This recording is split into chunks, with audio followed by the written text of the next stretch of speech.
Hey there, welcome to day 1246 of What You Up To Now. Sharon Horne-Ellstrom here, documenting my journey as I transition from the brick and mortar corporate world of businesses to the online world of business. And then in 2021, a little bit back and forth.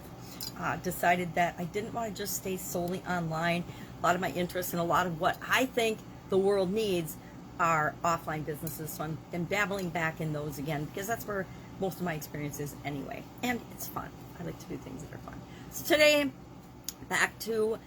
getting back to my normal routine for the summer. For the summer, I'm going to be hanging out with my 6-year-old granddaughter during the week and doing my regular things. So schedule a little bit messed up, but for the last couple of weeks, been taking care of my 4-month-old granddaughter as well as a few hours a day with my 6-year-old granddaughter because she had swimming lessons in summer school, and so my amazing youngest sister Betsy was helping by driving her around to all those places because I haven't driven for the last couple of years. I have vision challenges. I don't know. Sometimes I mention it, sometimes I don't, but that just means I'm not allowed to drive anymore. And so when it comes to having to run her around, if her dad's not around, then I have to find other people that will help me do that. So that's what we did. But the parents are home from Alaska, and I am breathing a sigh of relief because it's a lot of responsibility. I realize now why we have our children when we're younger, because we have a heck of a lot more energy. I like to think I still have energy. I just don't have that much run around physical energy, which reminded me and definitely brought home the wisdom and the knowledge and the idea that I need to take better care of myself and get back to having all the energy I need so that I can run around and keep up with my granddaughters. Our challenge today for our annual challenge, the 365-day challenge, to do one thing every day that centers us, was about self-knowledge. This whole year is pretty much about getting to know ourselves and understand what makes us tick and what makes us feel better. But it's about self-knowledge being the beginning of self-improvement. So today we're sharing a way that we improve by understanding ourselves better. Well, since we've already done 178 days of it, we understand ourselves a whole lot better than we did at the beginning of the year, which has all been little tiny baby steps to increase our self-knowledge, our feeling of centeredness, our feeling of we're actually on the right path for us. We're doing the things that make us feel better and show up in the world as a better human being or a better version of ourselves. So that was our annual challenge today. Our Supersize Your Business challenge, which isn't really a challenge. I like the word challenge, obviously. I use it a lot, and I do a lot of challenges. I've lost track of. I'm going to count out before the next 30-day Get Up and Go challenge in August. August 1st, we'll start the next 30-plus day free Get Up and Go challenge. And I'm gonna try to tally up and figure out how many challenges have I done in my life, because my sister was teasing me the other day and she said, "You're always doing a challenge. Everything has to be a challenge with you." And I'm like, yep, it does. It works for me to challenge myself, to set a goal, set a commitment, make a commitment to myself, and then figure out how I'm going to make that become a reality. And so I've done that ever since I was a little girl, and I still continue to do that in my business and in my life and in all areas and aspects of my life. So I'll have to tally up how many I've done, but it's been so many that I've totally lost count of.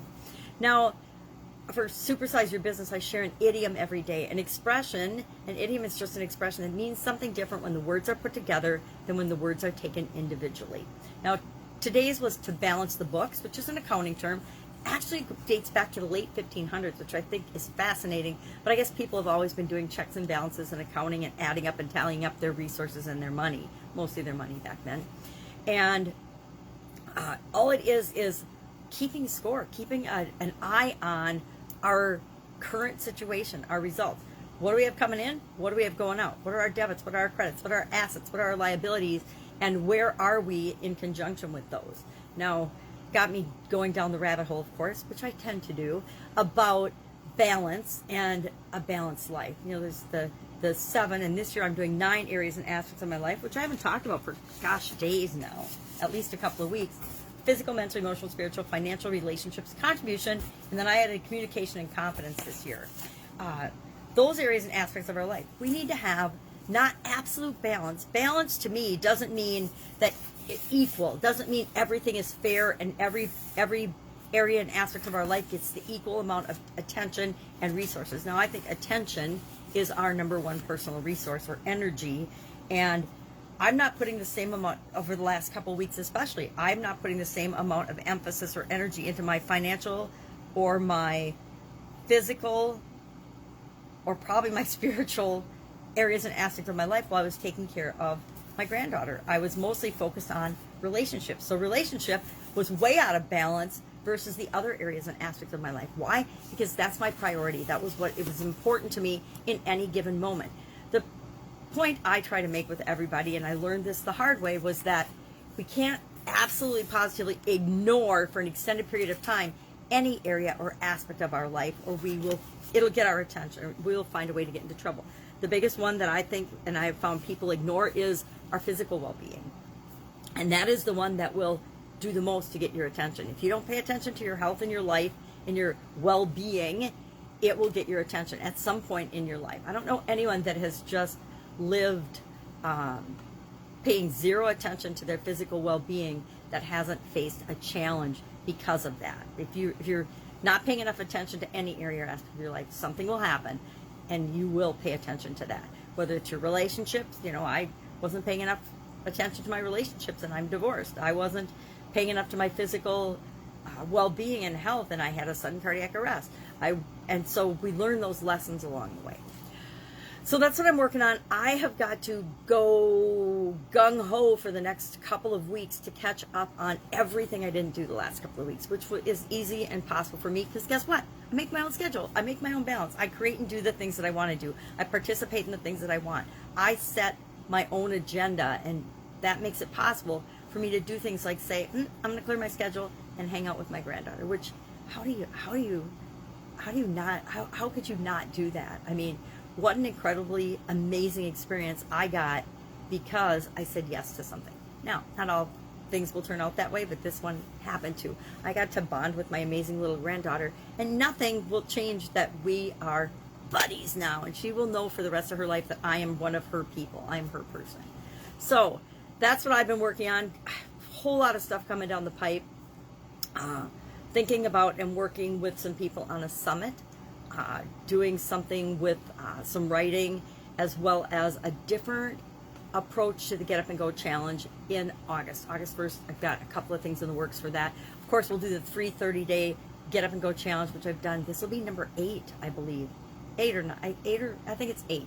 I want to say 8 or 9, but I think it's 8. I think I thought last was 8, but it was really only the 7th time I'd done it. So, you know what? When you do something often enough, sometimes you lose track. But everyone is different. Everyone gets better and better and better, because that's my own personal goal, is to make sure that I'm continually improving everything that I do. So if I can help you in any way, if you're struggling with something, if you don't know what to do next, hit me up and ask in the questions below. I always say I might not know the answer, but I guarantee I can hook you up with a person that will be able to help you, or to help you get to the next step. We always think we have to know all of the steps to get what we want, but the truth is we only need to know and then be willing to take that next step. And it doesn't have to be the be-all and end-all step. It just has to be a step that gets us into motion, that creates momentum, that gets us moving in the direction that we want to go. Have an absolutely amazing day. If I can help you in any way, hit me up. Otherwise, I will be with you tomorrow.